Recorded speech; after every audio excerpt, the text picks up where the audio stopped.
It's the kid. If you're hearing an echo, tell me in the live chat and I will fix it. Relax. Don't say bricknets. No one says bricknets, so shut the hell up, you losers, man. It's the football dugout. We are back in here again, man. And we're trying to ride, we're trying to go in. And look, it's gonna be deep. It's gonna be full on deep because we are gonna talk about Leicester City. We are gonna talk about Liverpool against Tottenham, Icardi. But there's a reason why we have this flipping devil here because we want to try and rip that flipping Arsenal open, man. And yes, we're also going to talk about the guy who has a 90s afro haircut, about why his team makes flipping penalties every single time. Guys, I don't do this alone. I do this with my friends and my amigos and my compadres. Nix in the building. What up? I'm good. Good to be back. Good to be here. Let's do this, innit? Let's talk. Oh man, okay. Let's do this. What are we talking about? Rugby? Yeah, you know what? I think we have to branch out. I'm being serious. I think we're being very narrow-minded. There's more sports than football out there. I think we should have a rugby section. I think today is a good time to talk about rugby. England in the World Cup final. Doesn't happen all the time. We can talk about the riots that would nearly cause the Emirates. Oh no. Okay, look, guys. No, that's a scrum. Oh, okay. Now, rugby. Let's look. No. We're gonna go down deep, man. We're gonna go down deeper because we're gonna ride, man. So look, man.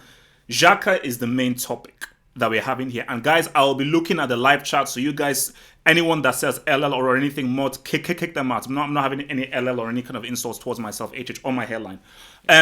So the Xhaka is going to be the main topic, obviously, but we're going to build up to it. And for you guys just to get involved, I know I'm going to be in the live chats. Twitter, the Twitter poll is out there. So go to my Twitter profile page and vote. There's about 20 minutes left for the Twitter poll. So go in there, get your thoughts upon there, and then we'll then view the Twitter results and we will go very deep into the Xhaka things. I have my thoughts because we've not discussed this beforehand. No. So we've not discussed this beforehand. So the thoughts of where we go, because I don't know what you guys are going to say, but I have my views, which isn't the same as what most people are saying publicly on Twitter. So let's just get right down to it.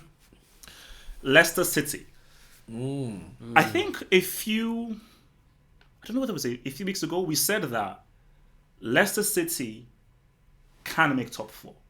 Will they make top four? So can they make top four? Yes. Will they make top four? No. Yeah. That's what we know. That's what we said a few weeks ago. Yeah. So my thing now is this: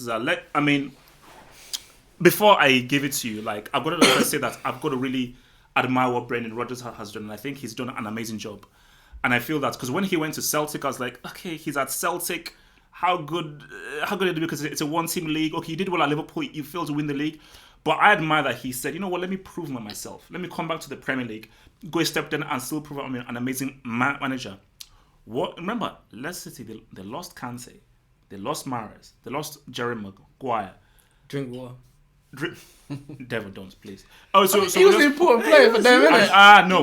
No. He was. Let's him drink Evian. Let him drink Evian and Ragulis. No. He needs to drink more. I think he drinks some more water. So basically, let's all start first with this right now, and then before we go into what Regis has done, based on where things are right now, if you had to put a bet right now, do Leicester City make top four? If yes, if no, tell me why.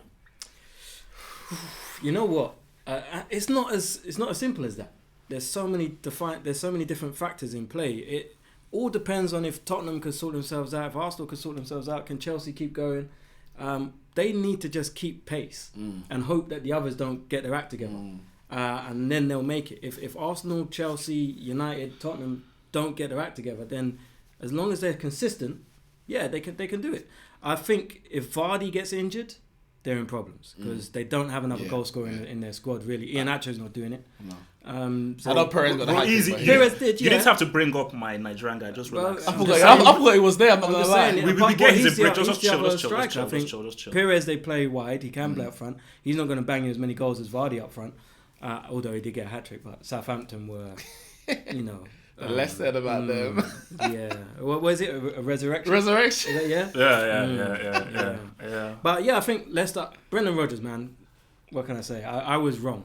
I was wrong. I mean, where do you rate him as a manager? You know what? I cussed out Brendan Rodgers. I did not want him at the Arsenal. I now wish that he was the manager of Arsenal. Brendan Rodgers, he has a philosophy. He sticks to it. He has every team he's been at. They've played very good football. Yeah. Swansea. Yeah. and he turned it around instantly at Leicester. Wait. By the way, I mean, before you go to Knicks, some guy says that he's getting LL Cool J vibes from you. Yeah. Oh yeah. You know, LL. What's it called? LL. Hey, I'm paying tribute to this guy over here. Chill. All right, Knicks. Will they get? If I had to put money down, it's still early. I wouldn't put the money on Leicester just yet. And there's another reason why I wouldn't. Is because actually I heard this morning that other than the other three in the top four at the moment, Chelsea, Man City, and Liverpool, they are actually the next favourites to be top four. So they're ahead of Man United, Arsenal, and Spurs in the odds to be in the top four. So I wouldn't even put my money on them because is there value there? It would be more value in putting in Man United, isn't it? Because what's the points difference at the moment? How much? So they're on 20. You're on 15? We're on 15. And we're on 13. Yeah. Oh my day. So yeah, we're 7 points behind. Spurs are maybe a point back? Yeah, something like that. No, Spurs are 11 or 12. So basically, so Tottenham are 11th with 12 points. Yeah, so Spurs are 8 points behind Leicester. United have 13 points. Leicester City have 20 points. Arsenal have 16. But it's for me, it's still very early because I know they played well so far. They beat Southampton 9-0. But obviously, the question is, can they sustain this? Keeping the players fit is the first thing. But I tell you what, listen, start of the season, I was just like, I hope neither Liverpool or Man City win the league. Spurs, please do me a favour. I was like, even Chelsea, I begged. I said, Javerne, please talk to your boys. I need someone to stop Man City and Liverpool. Now I'm begging Rodgers. I'm like, Liverpool fans, you'd agree with me. The man deserves a Premier League title because if Gerrard didn't slip, and he did slip, Rodgers will have a Premier League title. So I think the least... So the least Liverpool owe him. Gerrard. You put all the blame on Gerrard. The least they owe him is a Premier League title. So hopefully he can make top four and hopefully he can be top of that top four, innit? Wait. That's what I'm saying, but this was very brief. Again, look, I'm just, viewing all the stuff that are lovely fans are saying on live chats. Some dude asked, Knicks, why are Man United so dead at penalties? Because when we score penalties, you man just say, you can only score penalties. So we said, no. We ain't going to score no pens. We're going to show, man, that we can actually win games without them. We don't just have set-piece merchants like the NSG Ward Prowse. What's his name? Javini. Oh, sorry, Pepe. We actually score goals with open play. So that's why we miss them. But if you want us to score, cool. When was the last time Man United won a game without a penalty in it? Sunday. No, but you had 2 penalties. You just missed them. Oh, but penalty in it? Yeah. Well, we're so good. We just win penalties. Always giving penalties. We win them. You know what? We're on the wrong... Because we always slag off Liverpool for winning penalties. These men win penalties every week. Listen. Twice a week. Okay. Look, let's move on. Godfather's money is runs long in it. That's what I can say. All right, let's move on. Okay, so the biggest, obviously the most high profile game of the weekend was, of course, Liverpool against Tottenham. Where Tottenham actually looked impressive, at least for the first half. They looked impressive. Easy, look, devil. Don't bring your Arsenal bias in. For that 45 I watched the game. For that 45 minutes, tactically, I thought Tottenham had a good handle. And if Son had scored that thing in 2-0, he should have scored it. We would have had very different. Would have been game over. Son is Tottenham's best attacking player. I don't want to hear anything about Harry Kane. Can I land? Why didn't he score? Can I land? No. Can I land? To be fair, Kane buries that. Can I land? Kane buries that. Yeah, because Kane can't run with the ball. He's very limited. Can I finish? Can I land? Thank you. Go for it. So, Liverpool against Spurs. For me, as I said again, I think there's going to be another thing I want to ask of you guys. Maybe this is afterwards, but pertaining to the Liverpool Spurs game. But speaking with Liverpool Tottenham, We got Echo coming up here. Go Echo. Oh wow. Okay. Okay. I'll fix that. Chill. So basically, my thing about this is that your thoughts on the Liverpool Spurs game. Did Liverpool deserve it? Did Tottenham not deserve it? Liverpool deserved it 100%. I think Tottenham started off too quickly. I think they got the goal very, very early and then ran out of ideas. Like Dele Alli and Eriksen might as well not have been there. The fullbacks, as Roy Keane so eloquently put it, were a joke. Dumb and dumber. Aurier is trash. Absolute trash. I think Liverpool just grew into the game. And you just knew Liverpool were going to do that. You knew the longer the game goes on, Liverpool are going to get back in it and they're going to win the game. There was absolutely no doubt in my mind that Liverpool were going to win that game. The problem with Spurs in that game, they got the lead early and then they sat on it. They really just sat back and they didn't really attack again. I know Son got the chance, but they didn't really attack again until they were losing the game. Even when they came out to 1-1, they were like, all right, let's try and see this out. They were never going to see that out. They had to get a second goal. And by the time they went for the second goal, obviously after the penalty, it was too little too late. And for me, you have to question Pochettino in these big games again. You have to, because time and time again, he's got it tactically wrong in the big games. Now, I'm not saying that they would have beaten Liverpool anyway, because Liverpool are the better side. So he would have to have a masterclass to beat Liverpool, and Liverpool would have had an off day. Liverpool were very good on the day. It was just maybe the final, not even the final ball, because the final finish really, because Gazaniga made 11 saves, 12 saves. I think it was the only player who really showed up. Gaza don't say the rest, as says. Don't say the rest. But for me, Poch just got it wrong. He especially after getting that start, you should have played on the counter. He didn't play on the counter. He sat back and defended. He should have been saying, Son, Kane, maybe Ali, you stay up there. You keep them back, because they need to get 2 to get a positive result. We just need 1 more, and it's game over. How long was Dele Alli on the pitch for? Genuine question. I don't know. Genuine question, because Lucas Moura should have come on. Lucas Moura should have come on. That gives Liverpool Moura came on when it was 2-1, wasn't it? Yeah, but it was quite late. After 80 minutes. Way too late. 82 minutes or something like that. And Ndombele, as soon as he came on, he looked like he was creative. He was the only one trying to create something. That being said, Sissoko's run for that goal. No, don't get me wrong. Sissoko started well, and then he kind of lost his way, but he hasn't got the kind of creativity and vision of Ndombele. But then it shows the mindset and the game plan of Pochettino. Exactly. He wasn't trying to create. Exactly. He wasn't trying to until they went behind. And so you have to question him, because you can't go to Anfield and expect to just sit on a 1-goal lead. No. You can't go there and expect to draw 0-0. Is that was his plan at the beginning? Let's draw 0-0. I think the goal came as a surprise. Like, wow, okay. Let's protect this then. You know what I mean? Okay, so actually, now let me even ask this right now. In my view, the man of the match was given to El Dio, aka Sadio Mane. I didn't think he was the best player in the game. For me, the best player in the game for me was Fabinho. Mm-hmm. Now this is a question for you guys. Who is the best currently right now? Who is the best CDM in the world? Because I think that based on form, I believe that. I mean, I believe it's Fabinho. I think the conversation is between Fabinho, Casemiro, and Rodri.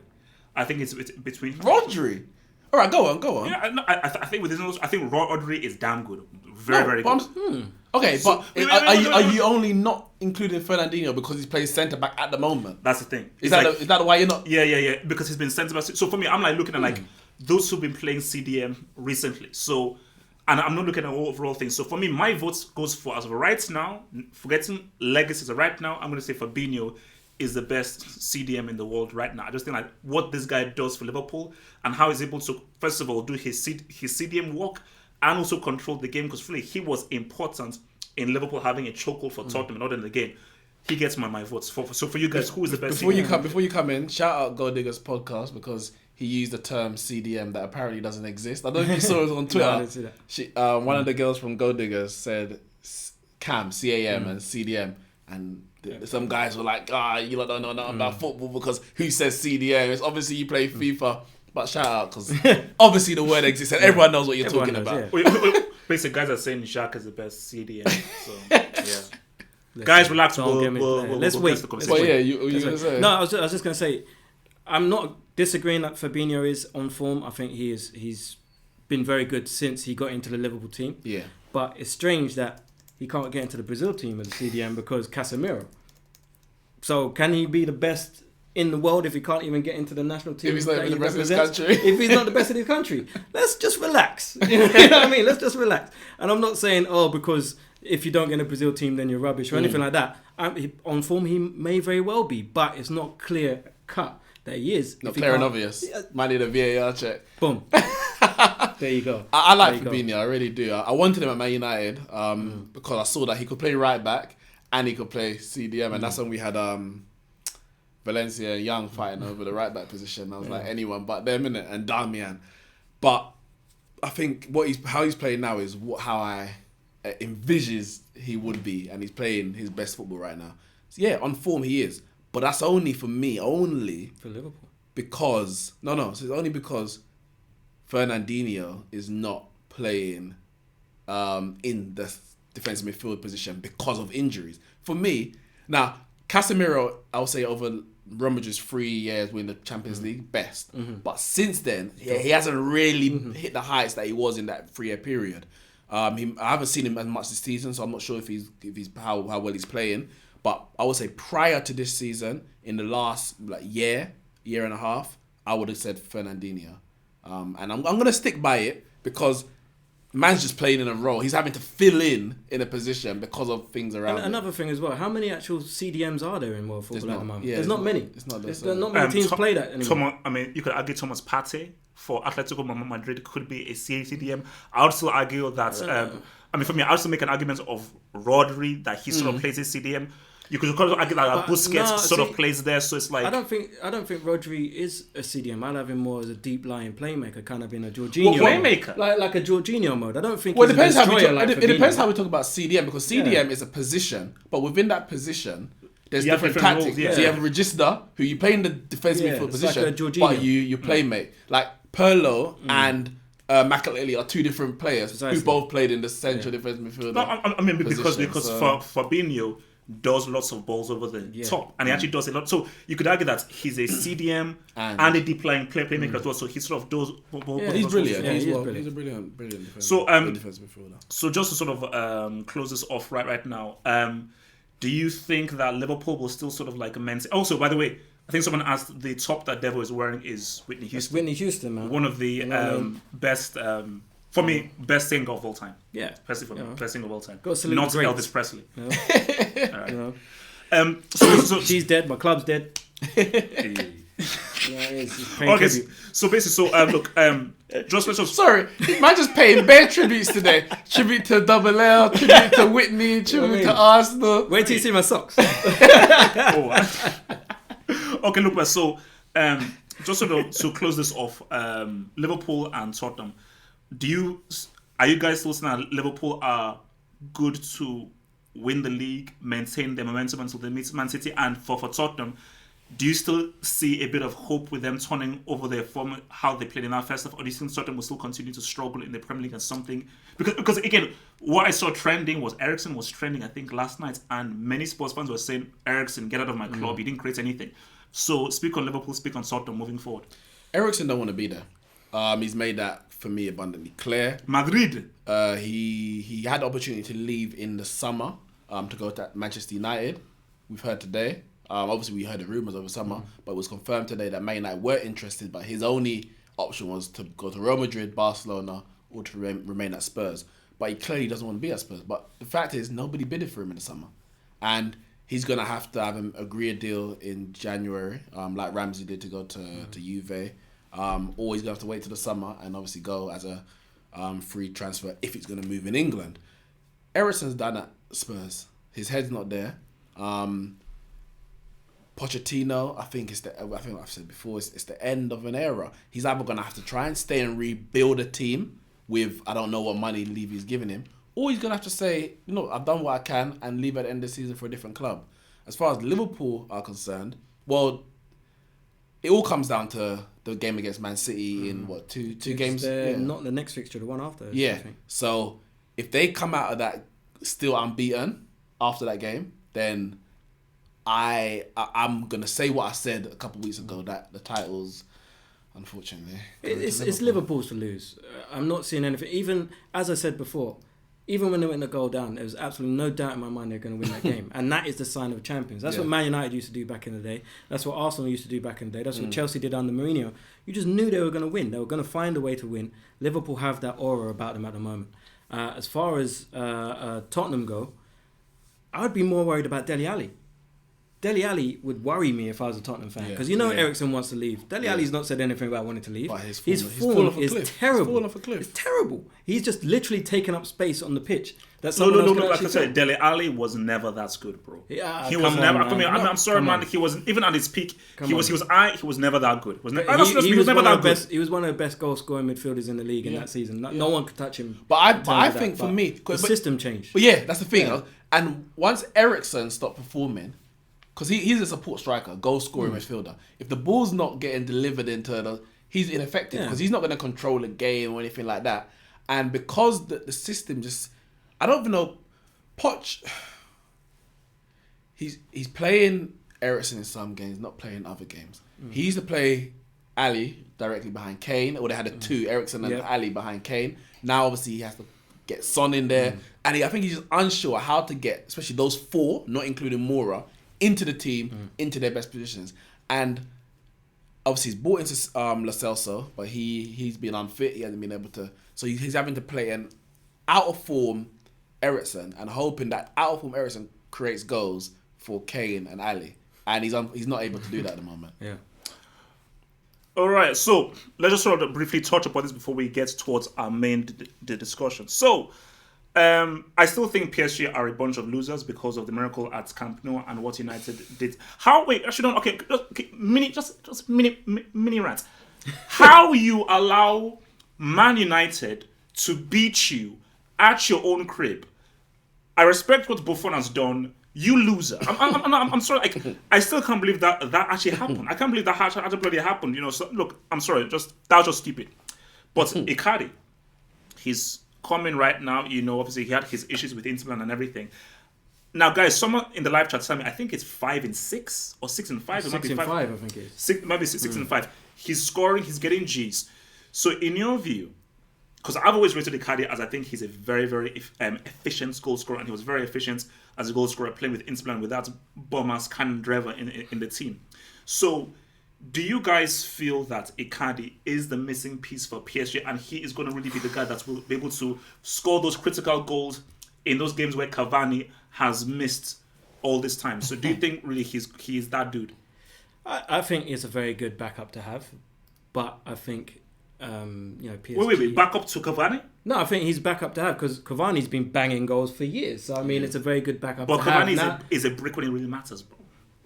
Okay, but the main goal route to success for PSG is Mbappe. Mbappe's come back and he's scoring goals for fun. And I think if they could keep him fit, and they know that if he does take a break, Icardi can come in, and they got goals coming in there. I think PSG looks solid all round this season, and I think that is a massive, massive plus for them in what it is that they're looking to do, which is win the Champions League, because the league's a given. But that's the thing. I think I can't judge Icardi yet because Icardi's scoring goals in Ligue 1, the Uber Eats. I mean, goals get delivered on PSG's plate time and time again. Uber Eats, say it right. Uber Eats. Whoever's up front, like you said, Cavani will bang the goals. Obviously, Mbappe scores when Neymar's there. He scores. Di Maria's looking like a world beater again, doing bits. But I need to see what man's doing in the Champions League when it matters, because, as we said, Cavani did all of this. Where he fell down and where PSG fell down was in the big games. They will bottle it, and Icardi's, I guess, his time at PSG, like all these other big players they've signed, is going to be judged in the Champions League at the big moment. So it's all good. It's all well and good doing it now. I'm not taking anything away. The goal, you just score the goals, and he scores goals. He's done it for wherever he's been.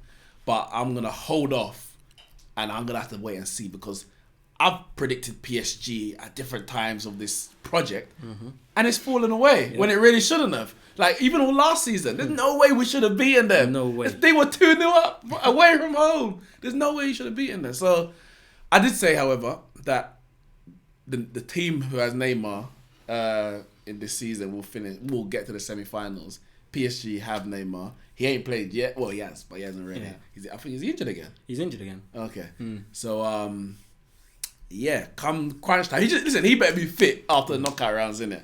And maybe Icardi can show what if all else, they can always rely on Choupo-Moting. That guy's living the dream. Sick. I don't know who's got a better agent, Choupo-Moting or Christian Benteke? Jack Rodwell. Oh my goodness!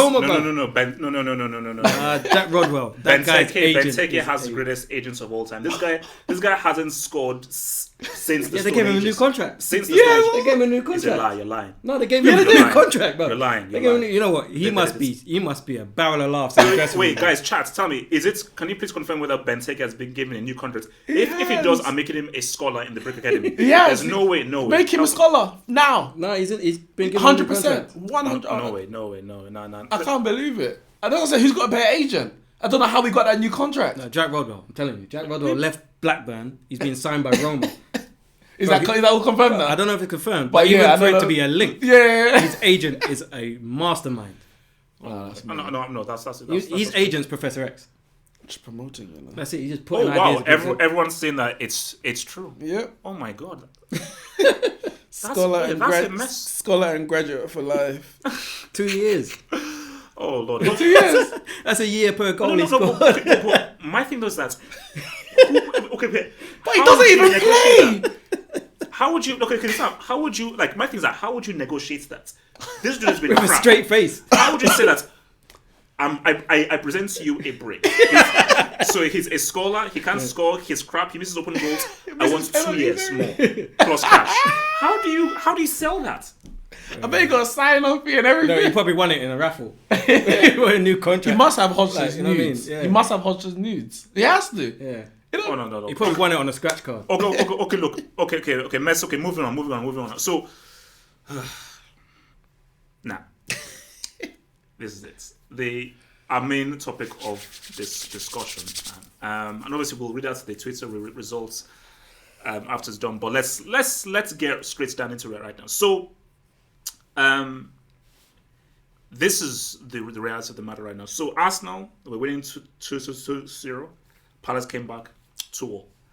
And somewhat times through the second half, Xhaka was brought off. So obviously, we're maybe going into detail as to what really happened during the game and everything. So he got brought off, and he started getting booed by the fans and everything. And then his reaction to getting booed was he was like, egging them on, cupping his ears and everything, because obviously it's really took him aback, like he was getting booed by his own fans, being the captain and everything. And then went past Emery, went past everything, took off his jersey, went straight down the tunnel, and from what I'm hearing, he got into his car, he left the stadium and drove away, so left the whole vicinity. So here's my thing. I think a lot of people I've seen videos of what's Torreira crying or something, tears. I've seen like soliloquies and heartfelt tributes and all that kind of stuff. Okay, this is where I stand up on it. Arsenal have one of the highest tickets you'll have out there. Fact. Arsenal have the highest season tickets price in all of Europe. That's another fact. Not anymore. I mean, Tottenham got higher than us now. I think Tottenham is more expensive than us. Well, now. they're The most new expensive stadium. one. Yeah. I think it might be. Okay. Either way. So either way, but it's definitely one of the most expensive. My thing is this: if I pay that much of money to go and watch my team play and watch them perform, I feel that it is perfectly within my rights to boo said player if I think said player is a brick. I believe Xhaka is a brick. I do not know whether he was playing good or bad in that whole thing. I've always said from a long time that Xhaka is average. He's an average player, and Arsenal have always needed a central midfielder who can dictate play. And when you look at Vieira, you're looking at Gilberto Silva. Even when he was fit, Diaby, they always had quality, technically gifted central midfielders. And this is no fault of Xhaka's. Xhaka is a limited DM. And for Switzerland, in that kind of style that they play, they're not an attacking team, so they don't really need a Xhaka to really control things. So he's been left exposed because he's been asked to play a role that he simply doesn't have the skill sets for. So that's just exposed his limited ability as a football player. Play the players with their strengths, diminish their weaknesses, play them upon their strengths. But my thing about it is that I am not against Xhaka's reaction. I understand his reaction. It is wrong. And I think that Emery's now has a spotlight because you now have to make a decision. Because your decision has to be, I strip him of the captaincy because that can't be had by a man captain. If Emery, you don't do anything and you act like you were acting as PSG, very passive and not really taking hardcore decisions, that makes you look even worse than you already do right now. I understand Xhaka's decision, but Xhaka should be grown enough to know that, bro, if you get the captain's armband removed from you and everything, you have to understand it. Because even if I understand your reaction is wrong and it doesn't make sense and it looks very bad. But I think a bigger point, and I'll give it to the boys to talk, is the issue was why was Xhaka made captain in the first place? And how was Xhaka been given first team opportunities for so long? I was always like, wait a minute, this guy isn't very good. And I know how Arsenal play, and I know the kind of football that Arsenal like to play, and I know the midfielders that Arsenal have had. Why has this guy been consistently been given all of these games and been allowed to play when this guy ain't that good. So I think it's only fair that I'm going to throw it to Devo as an Arsenal man. But Devo, all I ask is this: you've got to keep it real. I've rolled up my sleeves. I've rolled up my sleeves. He's rolled up his sleeves. I'm all serious. Right. Keep it all the way real. Keep it all the way real. Firstly, this booing situation, by all accounts, Xhaka didn't have a bad game. By all accounts, he didn't have a bad game. I believe from several people from within the stadium have said the reason why they were booing him is because it was 2-2. We were 2-0 up, went back to 2-2. He gets subbed off. He walks off the pitch as if we're winning 2-0. That's why they started to boo. It's like, hustle. We need to win this game. Get off the pitch. So he's strolling off. He throws the armband on the floor. They start booing him. And then he does all this, cupping his ear, doing this. That's not the reaction you should have from any player, let alone your captain. So when your captain's doing that, they start booing more. He then says F off and says F off to Emery as well. Walks down the thing, throws his shirt on the floor. So as far as I'm concerned, that's not captain behaviour at all. If you're the captain of a football club, you run off the pitch, you congratulate the person coming on the pitch, you say, come on boys, and you support the team. He didn't do that. Strip him of the captaincy. As far as I'm concerned, he should be out of the team. He should not be in the team. And not because of his performances, but because of his attitude. To go on the fans, people saying the fans shouldn't boo, I agree with what you're saying. When you pay money and you're in there and you see something that you don't like, by all means boo. I have no problem with that. What I do have an issue with is people hurling abuse online and calling him names and saying all this to his wife and saying this about his family. That I have an issue with. You have no right to go. There's a line. He's a There's sportsman. a line. There's He's a sportsman. He's doing a job. If he's doing his job wrong, criticize him. Criticize him for the job he's doing. Nothing to do with him as a human being. If he's rubbish on the football pitch, say you're a rubbish footballer. Leave it at that. There's no need for anything else. And I think certain... Oh, no, I mean, specifically, someone in the live chat said that he didn't actually throw it on the floor. He threw it at Aubameyang. So, that makes a difference. He threw it at Aubameyang and it didn't reach him. It landed on the floor. Like Aubameyang's going to need his shirt. No, the armband. Oh, he threw... Oh, okay, I thought you meant his shirt. No, What's he getting that for? armband. Yeah. All right, but either way, you're supposed to hand it to him. Like, if you threw that at me, I'm like, what are you throwing that at me for? What am I like? Do you know what I mean?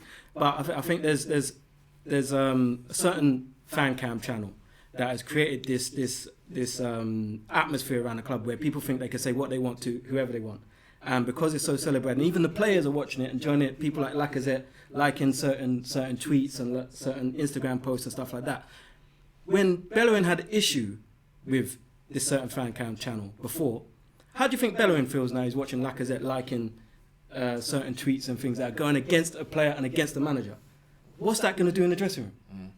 These kind of things can't be happening. If you're going to support the club, support the club. If you have anything to say about people's performances, say something about their performances. Don't be insulting them and abusing them and all that, because that's what's going to happen. All that's going to happen is fracture in the club between players, fans, manager, everything like that. To go on to Emery and what he does with Xhaka, it's been seen before. He got hounded out of Valencia because he lost the dressing room. Hounded out Paris Saint-Germain because he lost the dressing room. People keep going back to Sevilla. Oh, he did well at Sevilla. He didn't win an away game all season at Sevilla. Where are you getting this from that he is a top-class manager? He is not. He is not. He's lost the dressing room. He's not going to get him back. As far as I'm concerned, if we don't sack him soon, it's just going to get worse and worse and worse. And then at the end of the season, we're going to be out of the Champions League again when we have a great opportunity. Tottenham are not doing well. Man United aren't doing well. Chelsea are doing well, but they shouldn't be. You know, we should be above Chelsea right now. When you look at the problems that Chelsea have, there's no reason with the squad that we've got that we should be below Chelsea. Actually, before I go to Nick, just very quick question. You said what Emery should do. What do you think Emery will do? If you had to make a prediction, what do you think will happen? I think he may strip Xhaka of the captaincy, but I don't think he'll take him out of the team. I think he'll continue to play him. I think our midfield is our biggest problem. We've got Guendouzi who's in there doing a job on his own. Basically, he's doing the whole job of free man on his own, and he's 20 years old. We've got Torreira, who when he plays, he's played as a 10. He is not a 10. I don't know what Emery is seeing in him that makes him think that he can play as a 10. Xhaka, we've spoken about him already. Ceballos is lightweight. He's just come into the league. It seems like the pace and the physicality he's struggling with that, and we've got no creativity. The only creative player we have is banished from the team. Free up Ozil. Free him up. Shout out to Ramon. Yeah, no, it's mind-boggling. It's mind-boggling. And then we got one of the best strikers in the league who's been on form, and we take him out and push him on the left to put Lacazette who I like Lacazette. I like him, but he doesn't score goals. He doesn't score goals. I mean, people have obviously been talking big about, Guendouzi. So, do you think Guendouzi should be made captain? Well, he's my captain. Whether he's captain on the pitch or not, he's my captain. But when a man rugby tackled Zaha to stop him from breaking, give him the armband. He's the only one who seems to care. All right. Did you see the thing in midweek? Sorry, see the thing in midweek where Lacazette got into a little thing? The only one who went to back the beef was Guendouzi. Oh, When Lacazette, when he dived, and then Lacazette dived like an idiot. Okay. Like, the only one who backed the beef was Guendouzi. Yeah. Give him the armband. Bellerin vice captain. Boy, listen. Obviously, you never got a lot to say in it because it's a big issue. I have to say though, in terms of the fan cam channel, obviously the guy who runs it, he did say that the booing of Xhaka was wrong. He made that clear. So I know that he don't support the abuse that certain people are giving him, whether it's online or otherwise. As you said, that is completely unacceptable, abusing your family and those kind of things. But on what happened, I've got an issue when fans boo their own player, because you boo opposition players. When Sol Campbell left Spurs and he went to Arsenal, he got abused, he got booed. You're trying to put them off their game. You're trying to make it clear that we don't like you, we don't respect you. If you play when Arsenal played, even though to a lesser extent, when they played, who did you play midweek? Vittoria or whatever. Yeah. And Marcus Edwards got on the ball. You boo him because he used to play for Spurs. Yep. There's that rivalry. Xhaka's never disrespected Arsenal or the fans. He's not good enough for Arsenal. He's not good enough to be starting. But he's never disrespected Arsenal or the fans. What reason are you booing him? But if it's because he was taking his time to come off the pitch, when he should be, we're trying to get back into this game, try and win the game. You should be running off the pitch as fast as you can. I wasn't watching the game live. But the 30 to 40 seconds that I saw, it was, I guess, he already started walking. So I don't know the moment that his number was announced. His name is called on the tannoy, and he starts walking off. The boos definitely got louder as it went on, because he was taking longer. Yeah. I think once the boos even started, he probably slowed down a bit more. Exactly. Threw the armband, landed on the floor, etc., etc. And it culminated him telling whoever was in the vicinity to F off. Now, and G'ing up the crowd. All of that is wrong. But as I said, I have an issue with booing.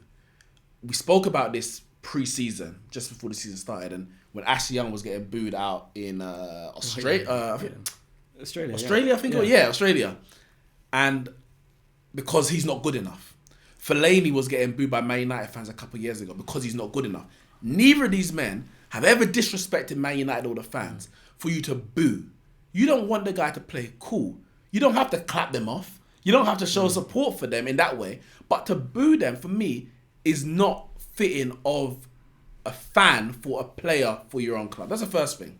However, Xhaka is a disgrace. Absolute disgrace. Because the way he reacted to the fans was how a rival would react to rival fans who are giving them stick. You're supposed to be the captain of this club. You're supposed to be representing the fans for the club that they pay money into, who effectively pay your wages.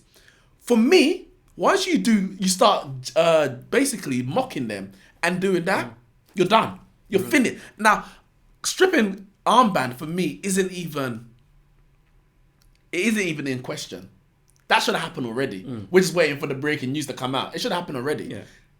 If that was my club, if Xhaka was playing for my club, I wouldn't want him anywhere near my squad again. I would not want him to play, because at that point, you've disrespected the club and you disrespected the fans. And I ain't putting my money and my support into a team or players who don't respect me. Will it happen though? Do you think that Emery is strong enough for the club are enough to say, because as you say, it should have happened now. Based on the fallout and everything that has happened, there should already be a thing look, this is already past 24 hours that it has happened, and there's not been an official announcement saying Emery has now. Is he strong enough? Yes, he is strong enough, because He's dropped. Emery strong Oh, no, enough. wait, let me finish What I'm happened saying. at PSG? Let me finish what I'm saying. Because he's dropped Ozil among so much criticism. So the strength in him making a decision that people don't like is not in question. The question is, does he want Xhaka to play or not? It's not about, for me, him being weak in character, because if he was, he would have brought Ozil back in a long time ago. However, I think he will stop stripping from the captaincy. He has to. If Emery doesn't strip him from the captaincy, he is finished. Like, if the moment he says Xhaka is still the captain, contract done. That's it. He's done. He will get the boos. He will get the jeers when he walks out slowly onto the touchline. That's another reason why Xhaka gets the reaction that he gets from the fans, because he's seen as Emery's boy. And because the fans are mad at Emery, because they're mad at Emery, they kind of take it out on him, and his reaction now has made it like the intensity of the hate towards Emery is 10 times more because of Xhaka's reaction. Because now it's like, well, you put him as captain. Yeah. It's your fault. But we have to remember about this whole captain thing. Now, I don't know if it was just lip service. I don't know. But we heard from, was it Rob Holding? Yeah, the players. That the players voted. So he may not be the captain that Arsenal fans wanted, but he was the captain, apparently, that the players wanted. So if, as fans, you respect the other players and like the other players, surely you have to then respect their decision. Even if it wasn't unanimous, I don't know. But you have to respect their decision to pick Xhaka. Apparently, it wasn't Emery who chose that's a joke. However, it is a joke in itself. It's a joke in itself. It is. It's like if Man United. It's like asking your kids, when do you want to go to bed? Yeah. Or what do you want for dinner? What do you want for dinner? They're gonna have ice cream and chocolate. Yeah. You have to make the decision as a manager. Sure, this is a very interesting, but sort of to the point. So a guy in the comments, he said that Laka and Oba were terrible, but it's okay because they are star players. Ridiculous. Why? Why was Lacan Aubameyang terrible? One, Aubameyang's playing out of position, and two, where's the service? Exactly. Where's the creativity on our team we've got the only. It gets me mad. It gets me mad. We got Ozil, who's creates more chances than anyone else on our team. Like, if you combine the whole team, Ozil will make more chances on his own. We haven't got our fullbacks, our fit fullbacks, who are gonna create chances. Tierney's just getting into the team. Bellerin's still he's not match fit, so we're not gonna get chances created from those two. Xhaka's not doing it. Guendouzi's playing deep, really deep. It's very rare he's gonna be able to get forward and create chances. Pepe, he created a few chances. I think he created 4 chances on the day, but he's still finding his feet. Where's what people have to understand, what Aubameyang's done this season for Arsenal has been ridiculous. It's exceptional. He is with the little service that he's got. He's just been on fire by himself. Yeah, he's had no help. I don't know. I don't have the stats, but I don't even know what's his conversion rate. For how little Arsenal have been creative, his conversion rate is probably not even sustainable. Yeah, you can't do that all season. Without his goals, we'll be 19th. But I got a question though, because a lot of Arsenal fans talking about Ozil this, Ozil that, and again, for me, partly the same Xhaka thing. They have frustration with Emery, so they're gonna find any reason to have a dig at him for decisions he does or doesn't make. What is this obsession with Ozil? Because when Ozil was in the team, I didn't hear anything, but not anything, but I heard a lot of abuse for Ozil. When I say abuse, not personal, but in terms of he ain't good enough. He doesn't run, bro. He doesn't turn up in the big games. His what do you call it? His lethargy on the pitch, etc., etc. That's all I heard for a lot of his time so far at Arsenal. Now he's not in the team because a lot of them also wanted Ramsey over Ozil. They would have rather Arsenal give that money to Sanchez than Ozil. After Ozil got that $350 a week, the man's form dropped off. And that was before Emery came. So what is this big push for Ozil to come back in the team? The big push is you hit the nail on the head there. We said Ramsey. Ramsey was a player who could create, he could score goals from midfield. Sanchez, at times, before his form fell off a cliff, he was creative, he was scoring goals. We don't have those two players. We have no other creativity in the team. We have Ozil, who might not be, he might get played and not do what it is that we need him to do, but he has it in his locker. He's a creative player. He has it in his locker. What we're struggling with at the moment, we know our defence is not great. We know defensively we're not great. But if we can't go up the other end and create chances, we're not going to win football games. Ozil can do that. Because you see, my thing is, because I haven't did a little video on it, because my thing is Guendouzi is just a central midfield type. Daniel Ceballos, he's a very good player. He's not a number 10. He's not really a playmaker, a creator. Ceballos Pepe ain't is done an nothing inside since his debut. No. But listen, forward. Ozil Guys will good, but my thing about Ozil is that Ozil hasn't been relevant since 2010 to 2012. Where at the point, No, you can't say that. Ozil's best form was when Cazorla was in the midfield. It's funny. Ramon said the same thing. He was once Cazorla got injured. Yeah, but that was like 10 years ago.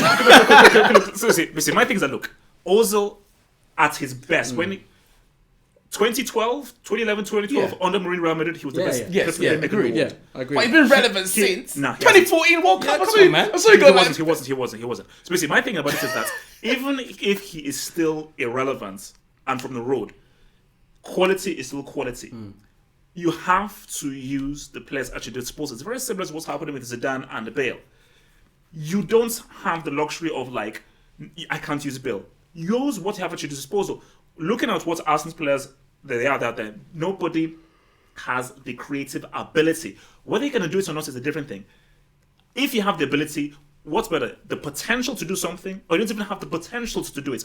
Also being there, there's always a chance that he can come out with an amazing pass. So my thing about it is that from where you're standing, do you feel that Ozil, despite him having up and down performances, he still should be a mainstay and a starter in the team? I think, as I said, Ozil's best performances in an Arsenal shirt came with Cazorla behind him. Someone who was on his wavelength, someone who could find him in little pockets of space. Once Cazorla was gone, we didn't have those players who could find him in those spaces and play little 1-2s and play off him. Sanchez did that very well as well. Sanchez and Ozil played well together. They could find each other. All that. Once Sanchez gone, we had Giroud. Is Ceballos that person now? He could be. Ceballos he's got a very he's got a very high football IQ. He's very neat on the ball. He could take in tight spaces. He could play a ball. I think he could work well with Ozil.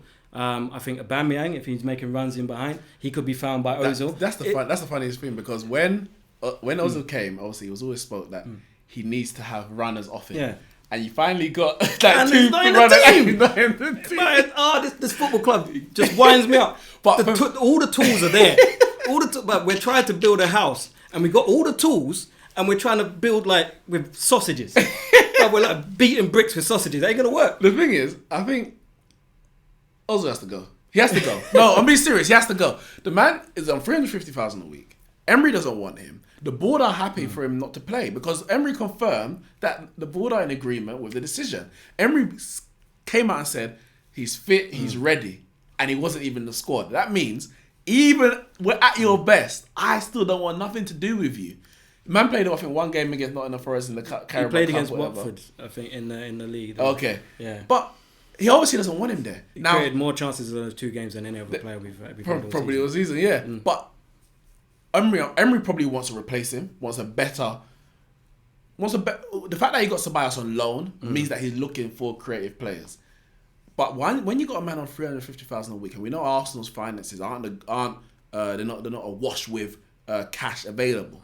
So for me, he's probably trying to just force Ozil out, because you play him, he feels part of the team. He's gonna stay for the rest of his contract. You can't replace him because you ain't got the money. He's eating up the wages. You force him out 6 months of poor results, whatever, to force him out in January, and you can get a replacement, a player that you want to fit your style. So you may have to he may be looking at, look, I'm gonna have to fight through this. The board know that if I can't get anyone, then I would play Ozil, but I want to get rid of him. So I'm gonna get a few poor results, but come January, if we can get rid, then give me. I don't even trust him to get someone in though. Why not? You had a good summer. Pepe, Ceballos. Yeah, but I don't. Yeah. So Ozil has to go. And for me, if he stays for the remainder of his contract at 350, I think he might outlive Emery. Oh, it's true. Well, okay, so let's see the poll. What they say? Let's just look at the poll. Let's check this poll out, because remember I'm actually interested to actually see what the results are going to be. So, the results of the poll. So the question was, how much longer should Emery get at Arsenal? So 12% say 12% say January 2020. Okay. 19% say end of contract. 30% say end of season. 40% in French 40%. I don't speak German, so I don't know what that is in German. Say now. Damn. 40% I say voted he now. should be Did sacked. you? I voted now. I voted end the season. On all I three should of have my voted end the accounts. contract. On all three of my accounts, I said now. I created 2 more accounts just to do that. Okay. So look, so guys, we have over 200 guys watching. Get those likes up, guys. Get those likes because we have 200 guys watching. It doesn't cost anything. Get those likes up. Hit that like button. Hit that like button. So, last 10 minutes of the show, send in your questions. I will try and pick out the best questions. So whatever you want to ask, all three of us, send in those questions in right now, and then we'll try and pick out the best questions to answer. So, Can guys, I ask them a question quickly? go for it. Arsenal. So if Xhaka is stripped of captaincy, which we all agree that he should, did you agree that he should be stripped? 100%. Okay. Who should be the Arsenal captain? The reason I asked because I actually had a poll today. Yeah, Kolasinac. I voted in that. And I put so it was Socrates, Guendouzi, Aubameyang, and other. And Aubameyang won 42%. It's 18,000 people voted. Guendouzi second, 29%. I voted for Other Guendouzi. got 18%. Socrates 11. And a lot of the people, so 227 comments. A lot of the people were saying holding Bellerin, Lacazette. I saw that name come, but holding Bellerin were probably the most. I think Holding Is Holding even first choice? No, Holding's. I feel he should be. I liked Holding when he was in the first team before he got an injury at Old Trafford. He was solid. Our defence looked quite solid at that stage, and he's quite assured on the ball. I like Rob Holding. I think he's got a big future, and I can understand why people would see him as a future captain of the club. He has an assurance about him. He speaks well. There's always something about having an English captain at an English club. Bellerin, I think, has come. I hated Bellerin for a long time. You can ask anyone. Ask Drifting, then man. I used to gun Bellerin. I used to think he was soft. But I think he's improved himself. He's well spoken. He speaks well about the club. He's grown up around the club, so I can understand why he would be captain as well. I like Guendouzi, man. Guendouzi's got that. Is it too early? Yeah, it's probably too early. Too I'd personally, if Rob Holding was made club captain, I wouldn't mind. If Bellerin was made club captain, I wouldn't mind. But I think Guendouzi is a leader on the pitch in terms of the way he performs at such a young age. When everything's going wrong, we saw it in the Europa League where he came on the pitch and said, "Ciao, I'll do it." Yeah, do you know what I mean? I ran 30 yards, yeah. won the penalty, won the free kick, which was yeah. soft. That was never a free kick. You don't think so? I think it Nah, was that free was kick. never free. It was soft. Okay. But he done something and he Yeah. said, right, I'm going to do this. And he's done that Did the so same thing many against times. Aston Villa, was it? He's done it so many times this Yeah. season. And I think someone like that, who might not necessarily, although he does talk a lot on the pitch as well, someone like that could be the kind of captain. What where about they're gonna Aubameyang? roll- Because Xhaka obviously threw him the armband, so he's Yeah. obviously He's vice on captain. that pitch. He's vice captain, Okay, yeah. even ahead of Bellerin. Yeah, I believe so. I believe so. Making him captain, is that like an Henry in the sense that he's our best player, he's our most influential on the pitch? He's also very influential in the dressing room. Okay. He's Okay. he's the joker and he brings everyone together. He's Wait, always laughing who's at this? us. Aubameyang. Oh yeah. So I can understand why he would have it. I wouldn't like if Aubameyang had it. I would be happy with that. But I do think in the future, if you want a solid captain who's gonna, and I always find it weird to have strikers as a captain. That doesn't sit right with me. Yeah. So I prefer it to be a Keeper centre or back. defender. Yeah, centre Keeper back. or No, defender. See the keeper. For pitch. me, I don't centre like back or it. centre mid. That's it. No. Yeah. Keepers. Are you going to argue against Oliver Kahn? Yes. Ballack would have been What? better. Get No, but the reality is, but Schmeichel was our vice captain. But for me, there's only so much you can do as a keeper when if a striker's up the other end of the pitch, what are you gonna do? Run over to him? That's the reason why I wouldn't have a Schmeichel keeper.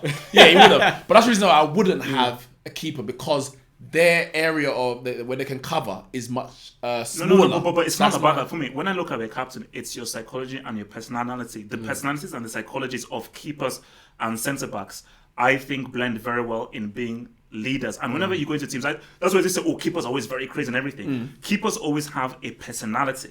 And No, they your do. captain has to have a personality. Hence why you see some... Roy Keane, and Roy Dylan Keane. Zoff. But I think there's different Yeah, types. yeah, There's yeah. different types of characters, isn't there? There's those like Roy Keane who are basically going to be influential on the pitch by their performance, and if you're not doing something, they're going to tell you. but even off the pitch, Yeah, like in yeah. the tunnel, Roy Keane they're don't gonna take tell nothing. that, Yeah, but then you had others who might not speak as much. Philip Lam. Yeah, but you know they're intelligent and they know where people should be, And and they're like a respected. coach on the pitch. Do you know what I mean? So there's different types. Okay, so let's take some questions now. So Question here. So, what more does Scott McTominay have to do to be world class? Be Brazilian. Ooh, hey, come on. I like Scott McTominay. But world class, we're really talking about world class. I like him. I like Scott McTominay. But some players don't need to be world class to be effective. Why does he have to be world class? I don't think he's ever going to be world class. He's limited in what he can do, but he's effective. And I'd rather a good effective player than someone with world class ability who flitters in and out of games. Now, he's doing a very good job for us at the moment. He's been doing a very good job for us since he came into the team.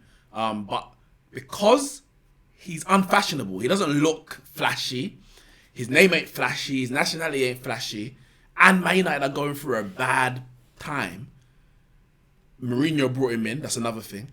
People automatically look down on him. Who is this guy?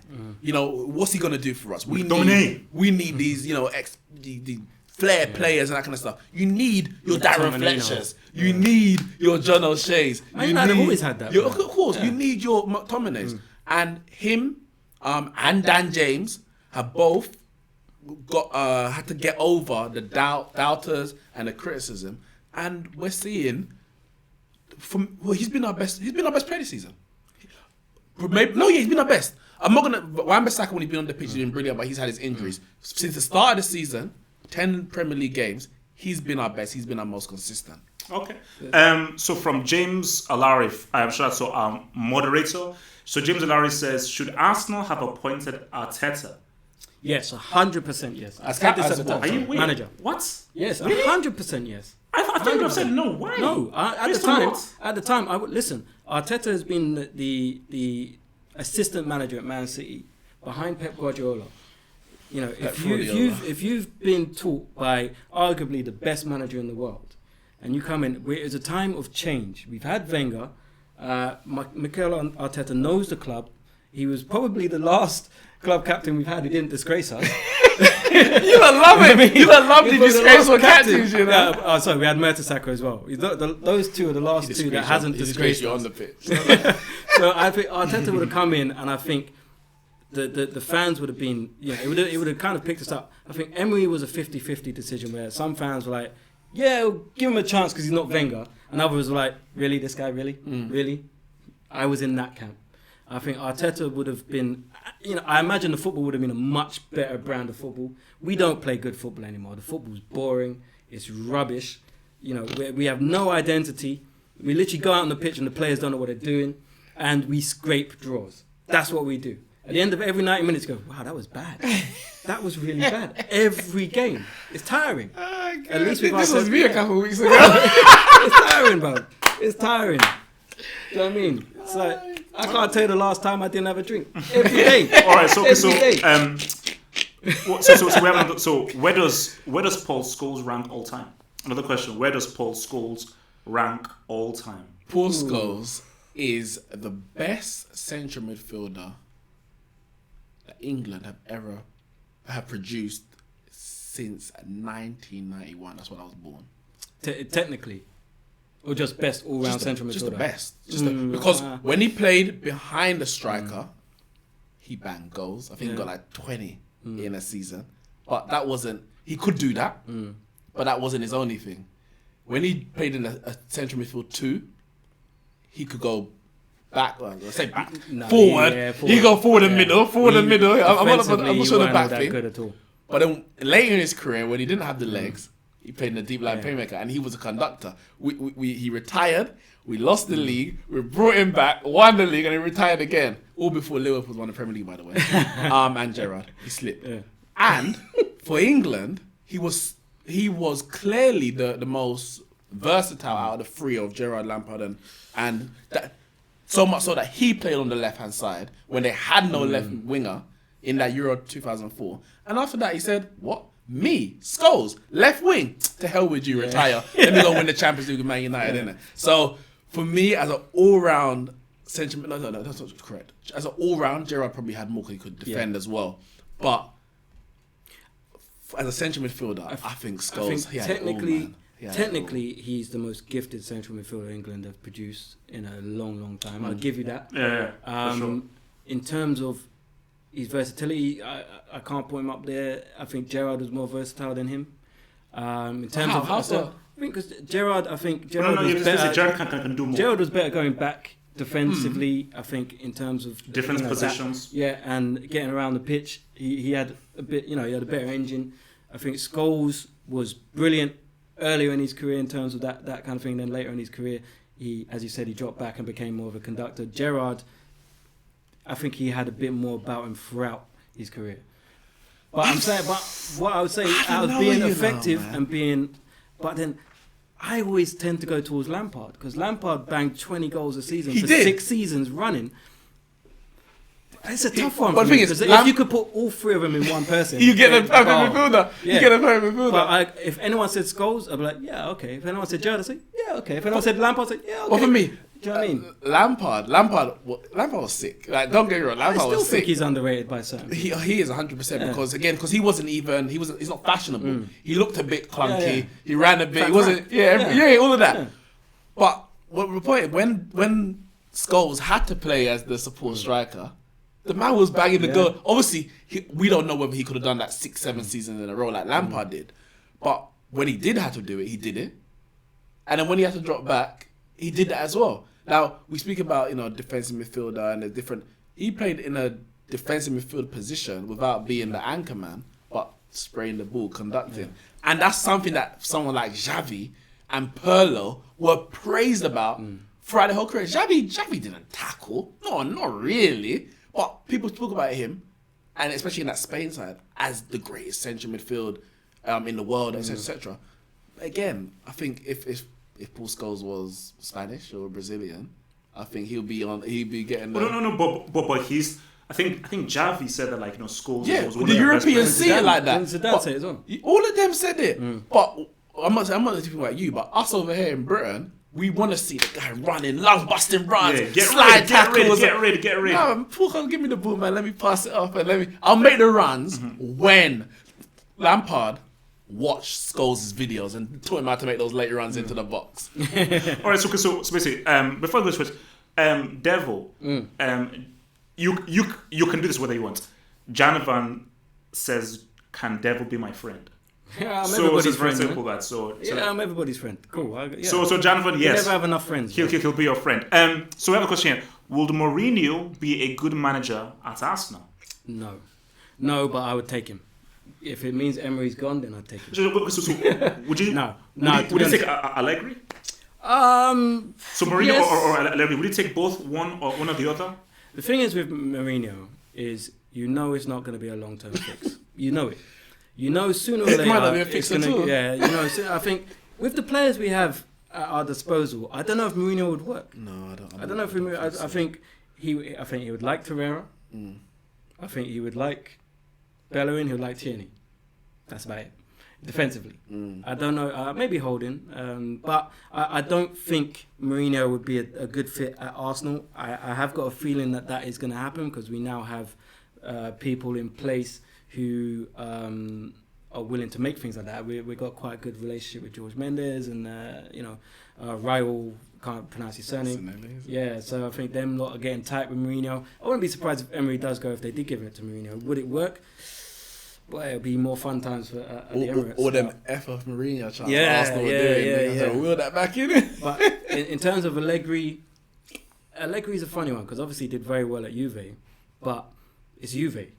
So I mean, Thank you. That's what we're trying to explain to people. How much was he actually tested? I do think he's a good manager. Don't get me wrong. I do think he's a good manager. I do think he'll do a better job than Emery. But will he get us back to challenging for league titles? I don't know.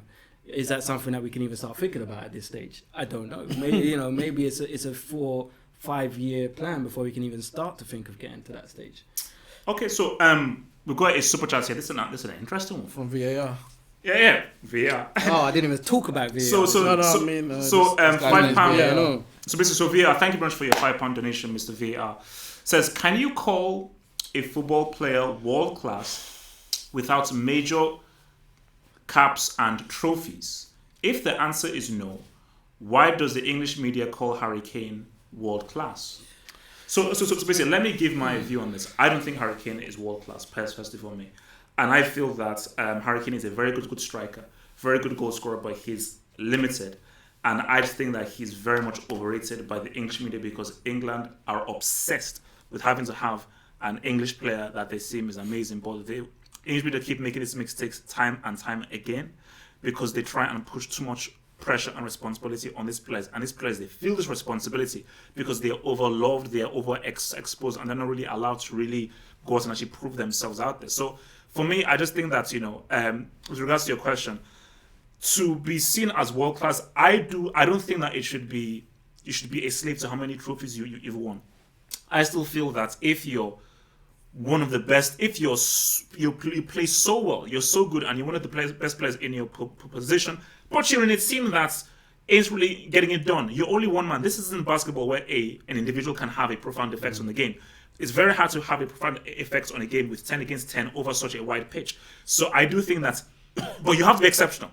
Without those trophies, you have to be truly exceptional for you to be able to be put into that thing of being world class. So yeah, I still think that it should be down to how well you play and your ability, and if you're one of the best in your position based on how well you're playing. Okay, so we had this conversation before about world class. Do we determine it top 5, top 10, top 8? Name me 9 strikers right now better than Harry Kane. I say it's top. You have to be top 5. Name me 4 strikers better than Harry Kane right now. Okay, Lewandowski, Aubameyang, Icardi, Cavani, the Cannibal Suarez. What? What? What? Bro, come on, man. Listen, Harry Kane's record. Icardi! Yes. Cavani! Yes. Oh, listen, Harry Kane's record over the last cut the stream. five, 6 seasons when he's been banging Icardi! 20 goals a season. Oh, and remember, throw Cristiano in there as well. And you're Messi and Ronaldo ain't in discussion. They're not in the world. They're not from this planet. But when you have someone you're like Harry Kane you're clutching. who's scoring goals, Harry Kane's got 16 and 17 this season. This season, And Tottenham are rubbish. And he's having a poor year. Tottenham are rubbish. He's having a poor And he's got season. 16 and 17. Harry Kane's world class. Listen. Icardi and Cavani. Once you said that, I know you're clutching. And if you want to say Aubameyang, I mean, I personally wouldn't give you that, but I'll give you that. Harry Kane is top 5 strikers in the world without a shadow of a doubt. I don't care whether you put him first or you put him 5th. He's top 5. world class. To answer the question, you can be world class without winning trophies. However, if you end your career with 0 trophies, the argument when you're comparing against the greats of all time, the best strikers of all time, you fall down because all the greatest strikers of all time have scored goals. So you're not going to have that over them. Ronaldo, R9 has scored goals. Sorry, Aguero. I would have had Aguero already. I didn't say I would have had him already, but I'm taking I didn't say Icardi and Cavani out anyway. Benzema. I didn't say Oh, shut Get up. the hell out of here, Have you? Wait. No, I don't care. Because I'm a guy who's insulted Benzema. Have you seen Benzema's numbers in that useless Real Madrid team that he's been in? Have you seen Kane's record for 6 years? I don't 6 care. years. It's really sorry, but the point I'm making. How many goals has Benzema scored in the Champions my League? days. And this is a guy that I actually insult. So How many goals has let's Kane keep it real. scored in the Let's just Champions Kane scored against Real Madrid in the Champions League. Didn't Kane at one stage have 13 and 14 games He in the made Champions it League? He's got a good Oh, record thank in the you. Champions League. But the point I'm making, come the end of his career, when you're then comparing him against the greatest strikers of all time, all of those greatest strikers of all time have goals. So then how do you separate those? You say, what did they do in the biggest stage? What did they do at the World Cup? What did they lead their team to? If he ends his career without any trophies, the argument becomes harder. But whilst he's still playing and at the age he's at, I'm very comfortable with calling Harry Kane world class. And to go on from that, I think a lot depends on his ambition. If he shows ambition to be the best striker in the world, which will lead him to leave Spurs, then you'll start seeing, if he goes to Real Madrid and starts banging goals or something like that, he goes to Juve or Bayern then have or United and starts banging goals, the trophies will come. Yeah. And then what we're going to say? The trophies aren't not coming because of Harry Kane. Yeah. It's because of, because Spurs. The rest of it. Yeah, Spurs are Spurs dead. All right. So actually, again, I think this has opened up a kind of warm another live super chat. chat. There's another. Yeah, no. Oh. Really good. So another super chat here from Happy Feet 1835. Thank you for your £2 super chats. If I was honest, Harry Kane is a penalty scoring log. Now let me ask you guys this because I don't even. So if somebody can have these facts upon me if somebody can do a fact check for me in the live chats, for the goals that Harry Kane has scored, how many of those are penalties? How many of those are from open play? Because I don't count penalties. I want to know the goals you score from open play.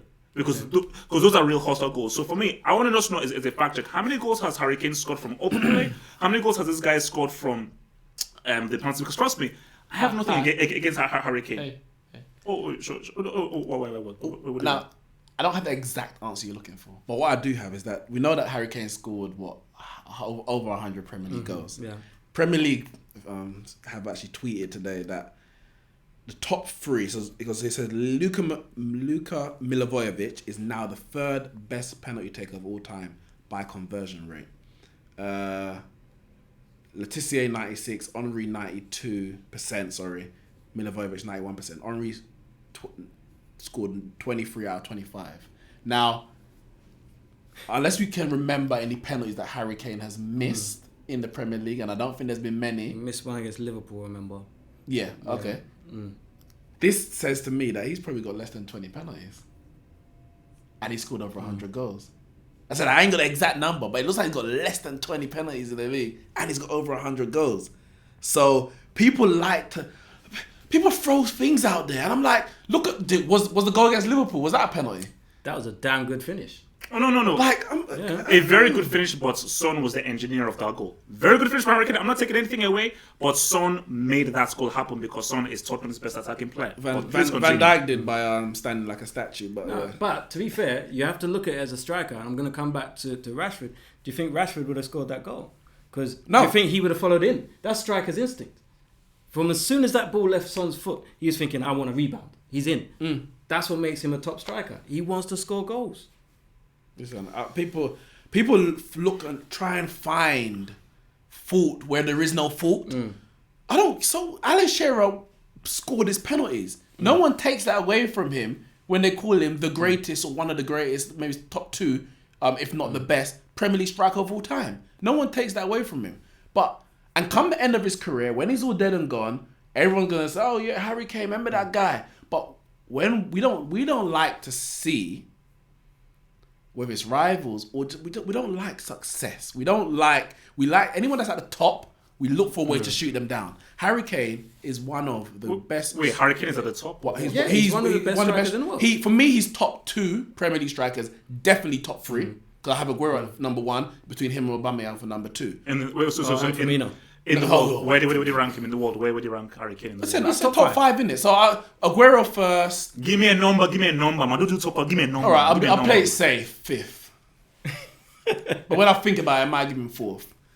So he scores his penalties. Listen, I wish I had a striker score penalties. I wish I had a. Okay. Both of you, name your 5 strikers in the world right now. Name your top 5 strikers. On form? Or just in general? Form. Lewandowski would be number 1 for me in current form.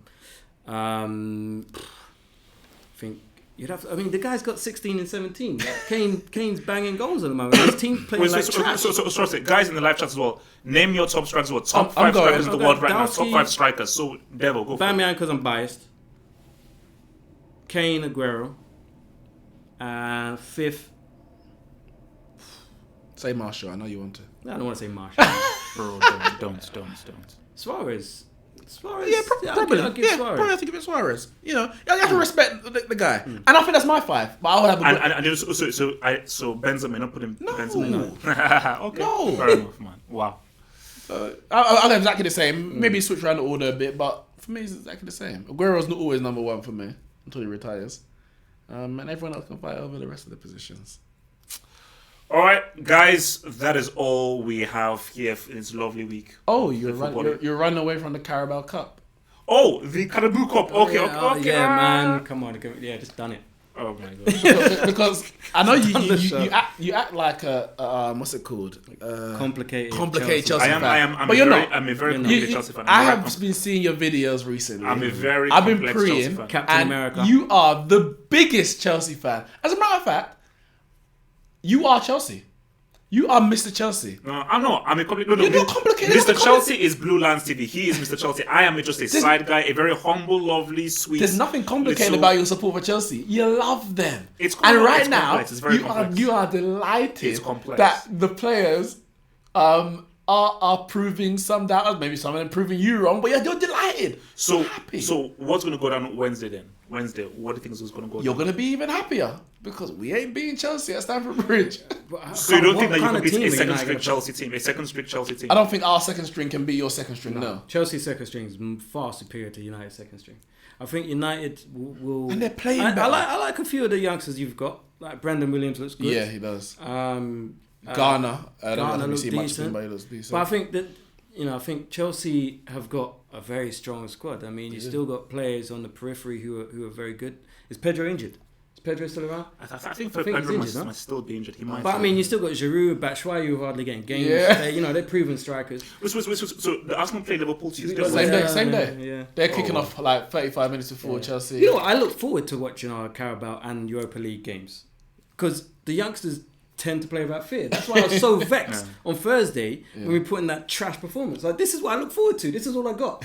Every weekend is trash. This is where I come for fun. Thursdays. And he mashed that up too. That Antonelli guy is pretty good. Martinelli. No, And he so played him on the left. Martinelli.